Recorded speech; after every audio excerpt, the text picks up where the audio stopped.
তো স্টুডেন্টস দেখো আজকে 21 দাগের অঙ্ক করছি। কষে দেখি ফোর আয়তঘন চ্যাপ্টার চলছে আমাদের 20 পর্যন্ত। এর আগের পার্টের ভিডিওগুলোতে হয়ে গেছে। আহ, এই ভিডিওতে আমরা 21 এবং 22 নম্বরের অঙ্কটি কভার করব। তো চলো প্রথমের অঙ্কটিতে দেখা নেওয়া যাক কি রয়েছে।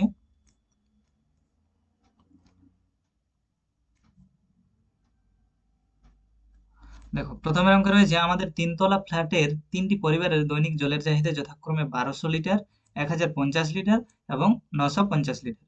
এই চাহিদা মেটানোর পরও চাহিদার 25% জল মজুদ থাকে এমন একটি ট্যাঙ্ক বসানোর জন্য মাত্র 2.5 মিটার দীর্ঘ এবং 1.6 মিটার চওড়া একটি জায়গা পাওয়া গেছে। ট্যাঙ্কটি কত মিটার গভীর করতে হবে হিসাব করে লিখি। তারপরে সেকেন্ড পার্টে আরেকটা রয়েছে। চলো প্রথমটা আমরা আগে করে নিচ্ছি। তাহলে দেখো আমাদের তাহলে মোট জলের চাহিদা আমরা প্রথমে সেটা বের করছি। তিনটি পরিবারের দৈনিক মোট জলের চাহিদা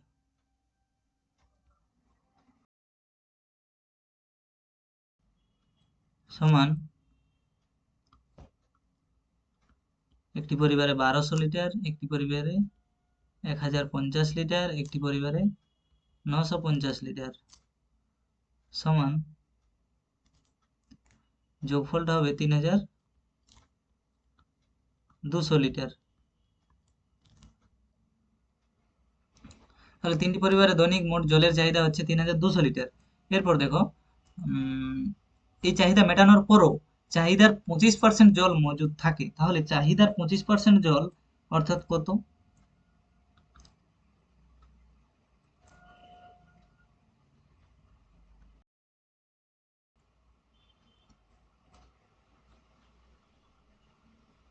চাহিদা কত? 3200, তার 25%।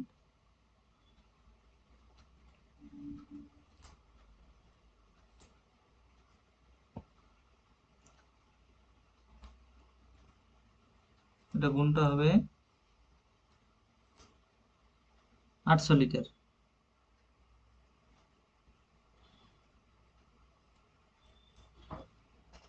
ঠিক আছে, তাহলে দেখো ট্যাঙ্কটিতে তাহলে কত জল ধরতে হবে সেটা লিখছি।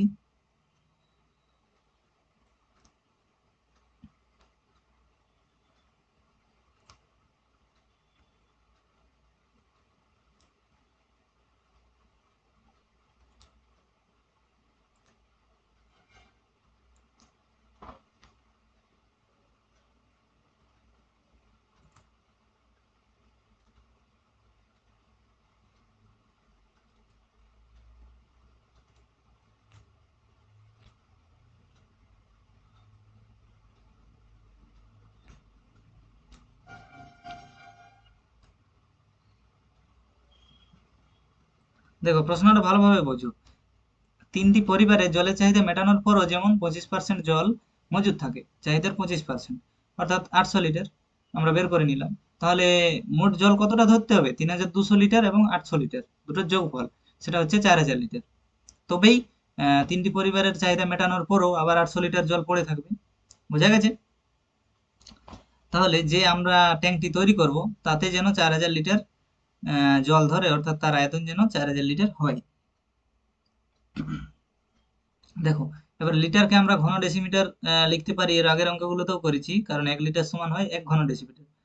1 ঘন ডেসিমিটার, তাহলে 4000 লিটার সমান 4000 ঘন ডেসিমিটার আমি লিখতে পারি। ওকে, তাহলে ট্যাঙ্কটির আয়তন হবে 4000 ঘন ডেসিমিটার। এরপর দেখো দেওয়া রয়েছে, লক্ষ্য করো, প্রশ্নে লক্ষ্য করো। ট্যাঙ্কটির দৈর্ঘ্য দেওয়া রয়েছে 2.5 মিটার এবং চওড়া বা প্রস্থ দেওয়া রয়েছে 1.6 মিটার এবং গভীরতাটি দেওয়া নেই, গভীরতাটা আমরা ধরে নিচ্ছি। চলো নেক্সট স্লাইডে যাচ্ছি।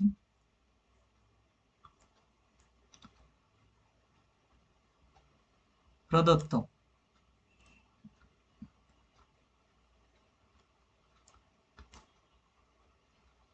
ট্যাঙ্কটির দৈর্ঘ্য রয়েছে 2.5 মিটার, প্রস্থ 1.6।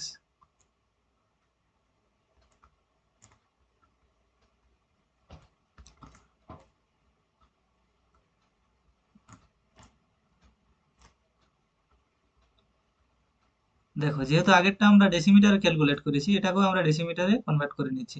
তাহলে 2.5 মিটারটা যদি ডেসিমিটারে কনভার্ট করি তাহলে 10 দিয়ে গুণ হবে, তাহলে হয়ে যাবে 25 ডেসিমিটার, এবং প্রস্থটা হয়ে যাবে 16 ডেসিমিটার। বোঝা গেছে? এবং গভীরতাটি দেওয়া নেই, গভীরতা আমরা ধরে নিচ্ছি।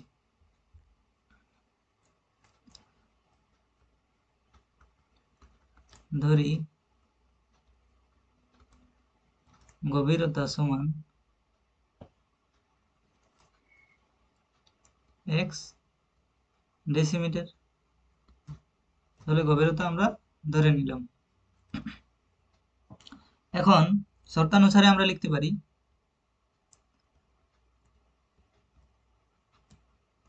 শর্তানুসারে লিখব এই যে ট্যাঙ্কটি, সেই ট্যাঙ্কটির আয়তন সমান, আমরা আগে বের করেছি যে ট্যাঙ্কটির আয়তন হতে হবে 4000 ঘন ডেসিমিটার। আর এখন দৈর্ঘ্য উচ্চতা, এই দৈর্ঘ্য গভীরতা দিয়ে যে আয়তনটি বার করব সেটির সাথে সেটি সমান হবে, আগেরটি সমান হবে। তাহলে দেখো 25 ইন্টু 16 ইন্টু এক্স, এটা এখান থেকে আয়তন বের করলাম, দৈর্ঘ্য ইন্টু প্রস্থ ইন্টু গভীরতা, সমান আমরা আগে বের করেছিলাম 4000 ঘন ডেসিমিটার, তাহলে সমান হবে 4000। বোঝা গেছে? এরপর আর কিছু না, এখান থেকে আমরা এক্স এর মানটা ক্যালকুলেট করে নিচ্ছি।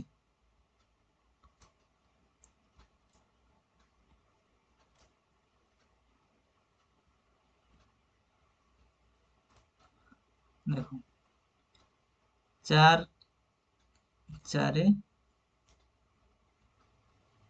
1000,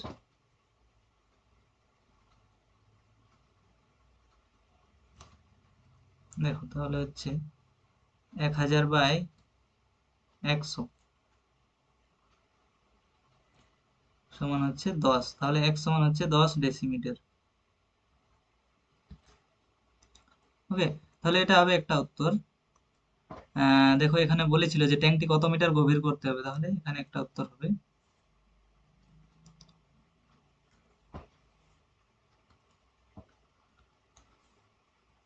চলো এটাকে যদি আমরা মিটারে কনভার্ট করি, 10 ডেসিমিটার সমান 1 মিটার বলা যাবে।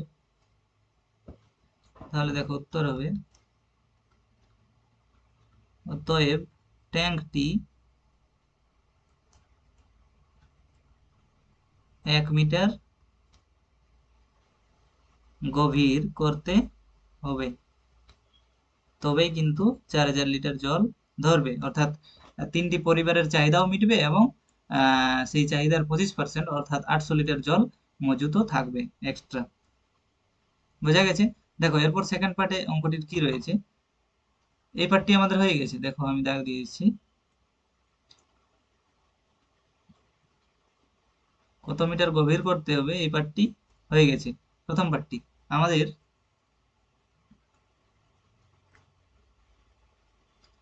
এই পার্টটির উত্তর আমাদের হয়ে গেছে। এরপর দেখো সেকেন্ড পার্টটি, সেকেন্ড পার্টটিতে রয়েছে জায়গাটি যদি প্রস্থের দিকে আরো 4 ডেসিমিটার বেশি হতো তবে ট্যাঙ্কটি কতটা গভীর করতে হতো তা হিসাব করে লিখি। দেখো তাহলে আহ, জায়গাটি যদি প্রস্থের দিকে আরো 4 ডেসিমিটার বেশি হতো তবে ট্যাঙ্কটি কতটা গভীর করতে হতো তা হিসাব করে লিখি। দেখো এখন আহ প্রস্থ কত রয়েছে, 1.6 মিটার রয়েছে, অর্থাৎ 16 ডেসিমিটার রয়েছে।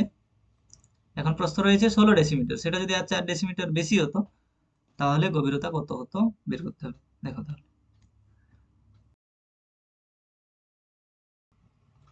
দেখো আগে ছিল আগে ছিল 16 ডেসিমিটার, তাহলে এখন কত হবে, 16 + 4 সমান 20 ডেসিমিটার।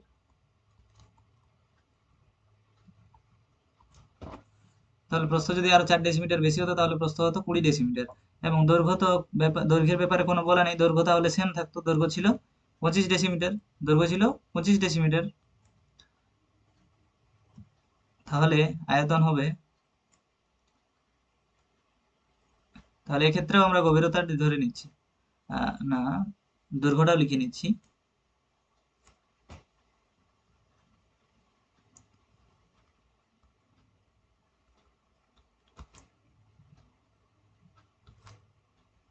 ট্যাঙ্কটির দৈর্ঘ্য 25 ডেসিমিটার।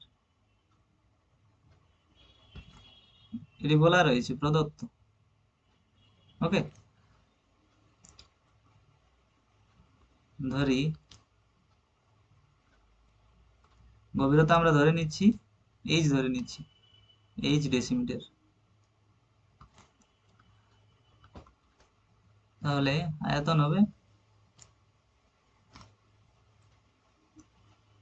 হবে 25 ইন্টু 20 ইন্টু এইচ ঘন ডেসিমিটার।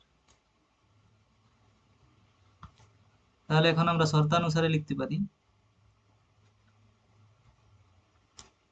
শর্তানুসারে 25 ইন্টু 20 ইন্টু এইচ, এটাতেই তো 4000 লিটার জল ধরতে হবে, তাহলে সমান 4000।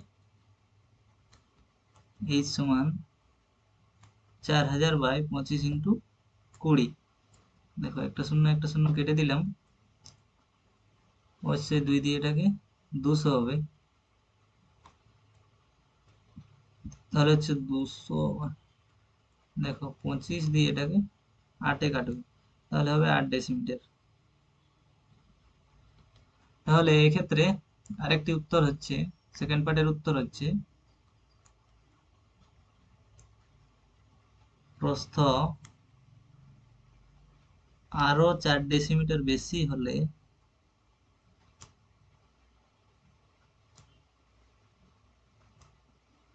প্রস্থ আরো 4 ডেসিমিটার বেশি হলে ট্যাঙ্কটি 8 ডেসিমিটার গভীর করতে হতো। দেখো এটা একটা উত্তর, অর্থাৎ 8 ডেসিমিটার একটা উত্তর, আর এই 1 মিটার একটা উত্তর।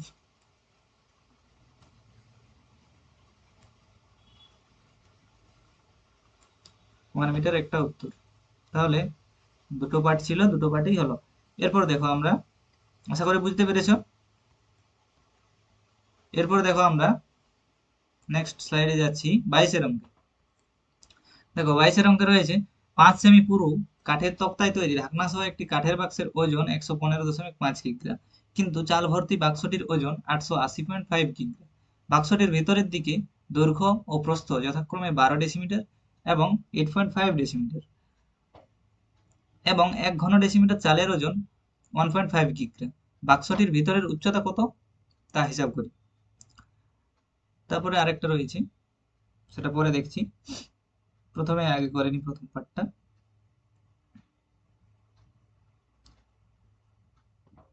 দেখো কাঠের বাক্সের ওজন দেওয়া রয়েছে 115.5 কিগ্রা।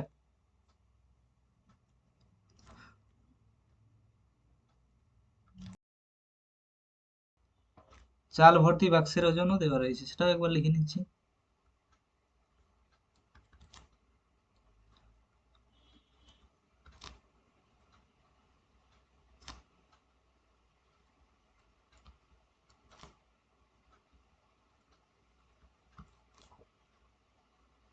তাহলে শুধু চালের ওজন কত হবে বের করে নিচ্ছি।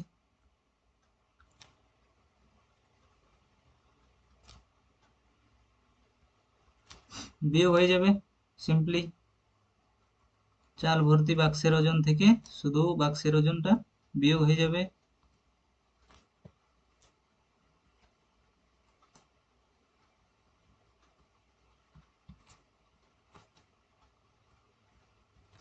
বিয়োগটা হবে 765 কিগ্রা।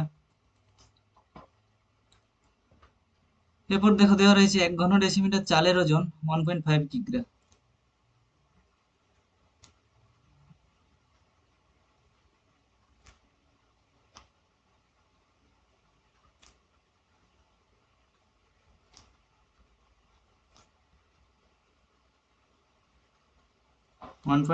কিগ্রা। তাহলে মোট চালের আয়তন আমরা বের করতে পারবো।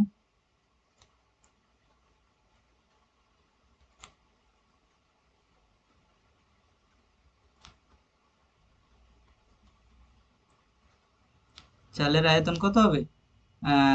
765 কিগ্রা চাল রয়েছে, 1.5 কিগ্রা চালের আয়তন যদি 1 ঘন ডেসিমিটার হয়, তাহলে 765 কিগ্রা চালের আয়তন হবে 765/1.5 হবে।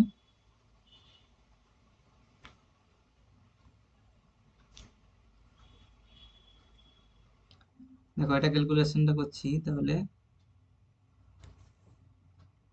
দশমিকটা তুলে দেওয়ার জন্য আমাদেরকে 10 গুণ করতে হবে উপরে।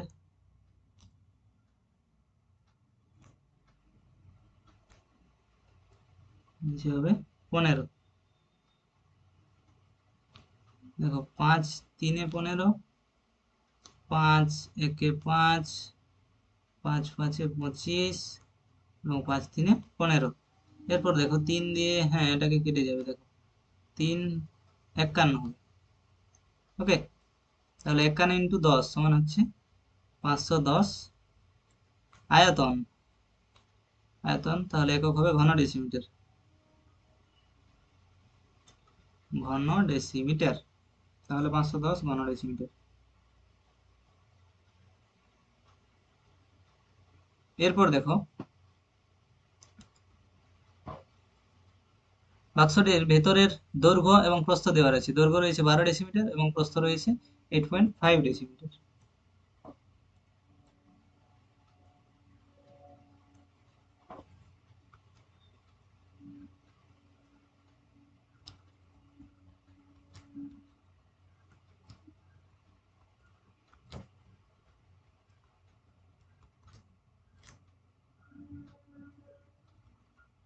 বাক্সটির ভিতরের দিকের দৈর্ঘ্য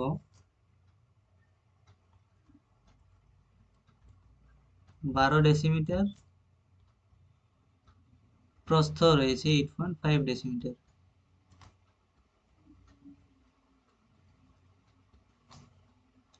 এগুলো দেওয়া রয়েছে, উচ্চতা দেওয়া নেই, তাহলে ওটা আমরা ধরে নিচ্ছি। ধরি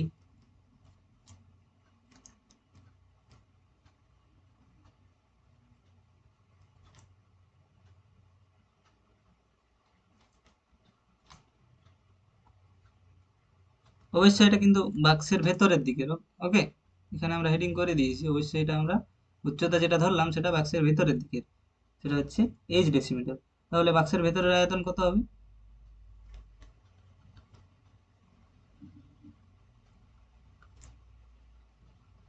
বাক্সের ভেতরের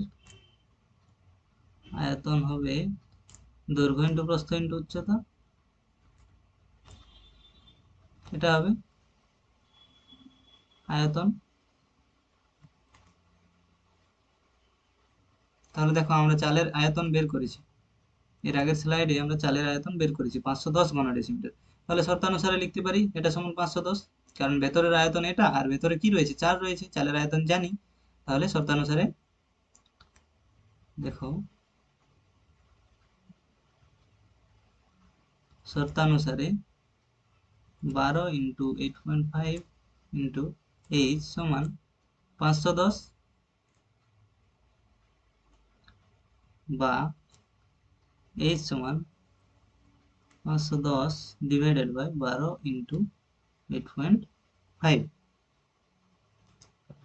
তাহলে দেখো এখানে কাটাকুটিটা করার জন্য আমরা দশমিকটা প্রথমে তুলছি, দশমিকটা তুলে দিলে 10 গুণ হবে। এরপর দেখো 5-এ প্রথম কাটছি, 17 হবে, 102 হবে, 3 দিয়ে কাটছি, দেখো 4 34। এরপর দেখো 17 2-এ, 2 দিয়ে এটা হচ্ছে 2-এ, 2 দিয়ে এটা হবে 5। তাহলে এই সমান আমরা পেলাম 5। তাহলে বাক্সটির ভেতরের দিকের উচ্চতা পেলাম 5 ডেসিমিটার। তাহলে ভিতরের দিকের উচ্চতা পেলাম 5 ডেসিমিটার। দেখো প্রশ্নে ছিল বাক্সটির ভিতরের দিকের উচ্চতা কত, তা হিসাব করে লিখি। তাহলে আমরা একটা উত্তর পেয়েছি। ভিতরের দিকের উচ্চতা কত ছিল তা লিখি। সেটা হচ্ছে 5 ডেসিমিটার। ওকে, এরপর দেখো প্রতি বর্গ ডেসিমিটার 1.5 টাকা হিসেবে বাক্সটির বাইরের চারিপাশে রং করতে কত খরচ পড়বে। বাইরের চারিপাশে রং করবে, তাহলে আমাকে বাক্সটির বাইরের দিকের সমগ্র তলের ক্ষেত্রফল বের করতে হবে। ঠিক আছে, তাহলে চলো দেখি।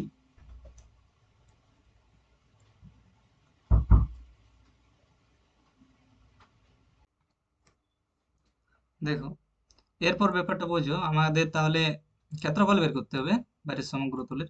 কিন্তু আমার যা ডাটা দেওয়া আছে সব কিন্তু ভেতরের দিকে জানা আছে, তাহলে বাইরের দিকের কত হবে সেটা আমাদেরকে একটু বুদ্ধি লাগাতে হবে। দেখো, একটা বাক্স রয়েছে, তো বাক্সটি কিসের তৈরি? একটা তক্তার তৈরি। তাহলে দেখো, আমি একটা বাক্স আঁকার চেষ্টা করছি। একটা বাক্স, ঠিক আছে, এবং এই বাক্সটির ভেতরের দিকের মাপগুলো আমার জানা আছে। তাহলে এটি তো পাটার তৈরি, তাহলে প্রত্যেক দিকে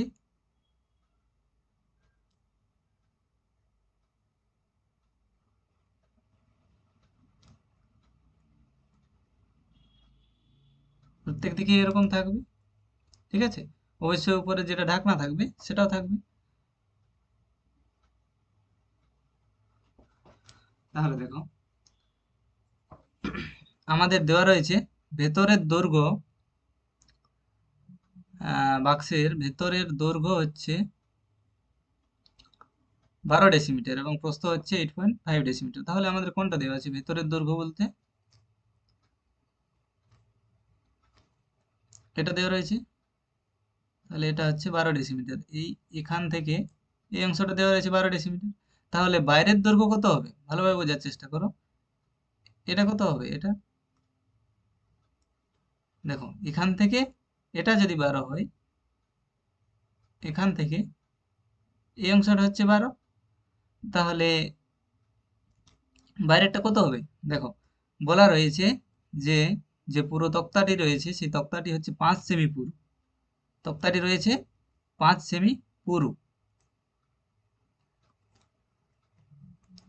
তাহলে এই অংশটা যদি 5 সেমি হয়, তাহলে আমরা এখানে লিখিয়ে নিচ্ছি 5 সেমি। আমরা যেহেতু ডেসিমিটারে কাজ করছি তাই 5 সেমি সমান ডেসিমিটারে এটা কনভার্ট করে নিচ্ছি। এটা হবে 0.5 ডেসিমিটার। ঠিক আছে, 5 সেমি সমান হবে 0.5 ডেসিমিটার। তাহলে এটা যদি 12 হয়, আহ, তাহলে এই অংশটা কতটুকু? এইটুকু অংশটা, এটা হবে 0.5 ডেসিমিটার, আর এই অংশটা হবে 0.5 ডেসিমিটার। বুঝা গেছে? 0.5 ডেসিমিটার।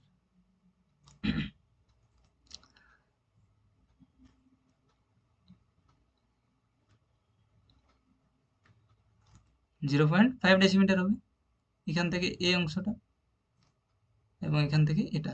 তাহলে বাইরের বাক্সের বাইরের দৈর্ঘ্য কত হবে? 12 প্লাস 0.5 প্লাস 0.5। বুঝা গেছে?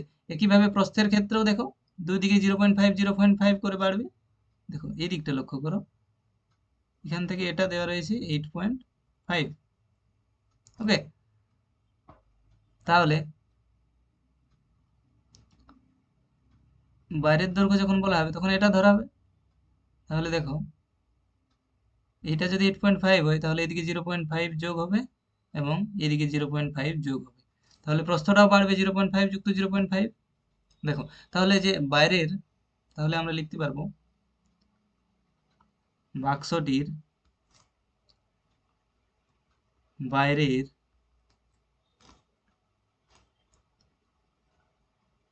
দৈর্ঘ্য হবে 12 প্লাস 0.5 প্লাস 0.5 সমান হবে 13 ডেসিমিটার। ঠিক আছে, এবং বাক্সটির বাইরের প্রস্থ হবে,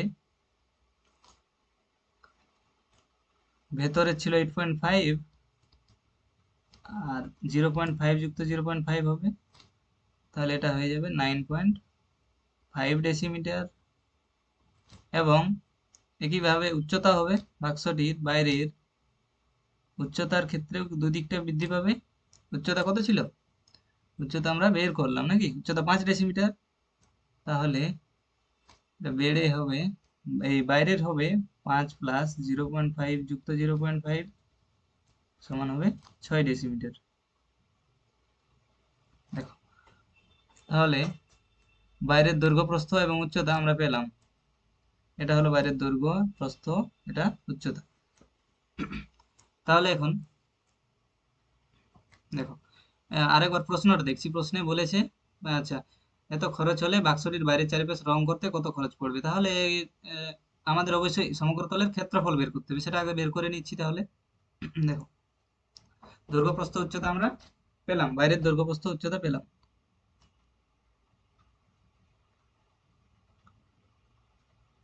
তাহলে দেখো,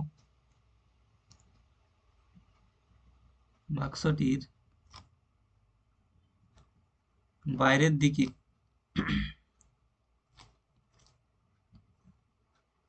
সমগ্রতলের ক্ষেত্রফল,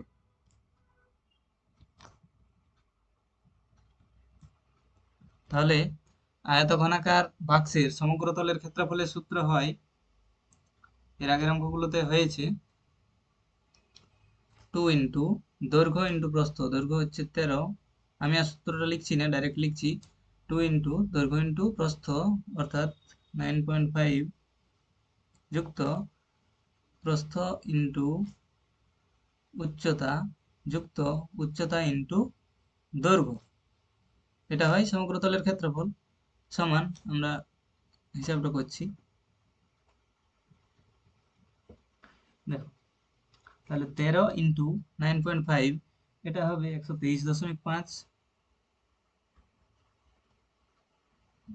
যুক্ত 9.5 ইন্টু 6, এটা হচ্ছে 57, আর এটা হচ্ছে 78। 6 ইন্টু 13, এটা হচ্ছে 78। তাহলে দেখো,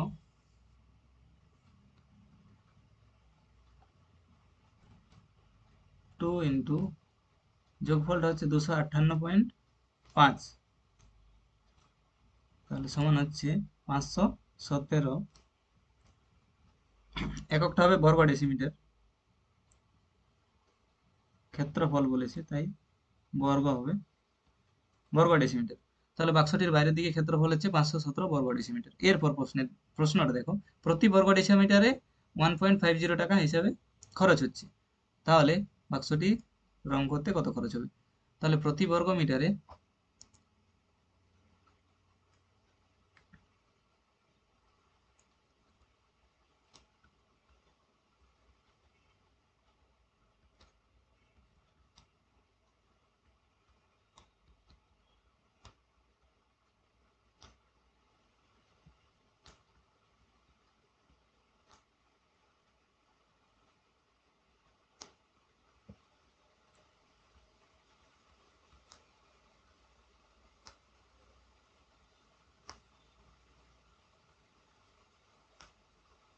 বাক্সটির বাইরের সমগ্র অংশ রং করতে খরচ হবে সমান মোট ক্ষেত্রফল 517 ইন্টু প্রতি বর্গ মিটারে যা খরচ সেটা 1.50। তাহলে 517 ইন্টু 1.50, এটার গুণফলটা হবে উত্তর, গুণফলটা হবে 775.50 টাকা। ঠিক আছে, এটা হবে উত্তর, এটাই চেয়েছে। এটা একটা উত্তর, এবং আরেকটা উত্তর হচ্ছে এটা, এটা একটা উত্তর। ওকে, ঠিক আছে, আজকে এই পর্যন্তই। আর যারা ভিডিওটা প্রথম দেখছো তাদেরকে বলবো, অবশ্যই তোমরা প্লেলিস্ট ধরে প্রথম থেকে দেখে এসো, তাছাড়া বুঝতে একটু অসুবিধা হতে পারে। কারণ আমরা এই চ্যাপ্টারের যা থিওরি, সম্পূর্ণ থিওরি আমরা প্রথম ভিডিওতে কভার করেছি, সেটাতে একদম ডিটেলসে সবকিছু আলোচনা করা হয়েছে ভালোভাবে। তো সেটা দেখে এলে আমার মনে হয় ভালো হবে। ঠিক আছে, আজ এখানে শেষ করছি।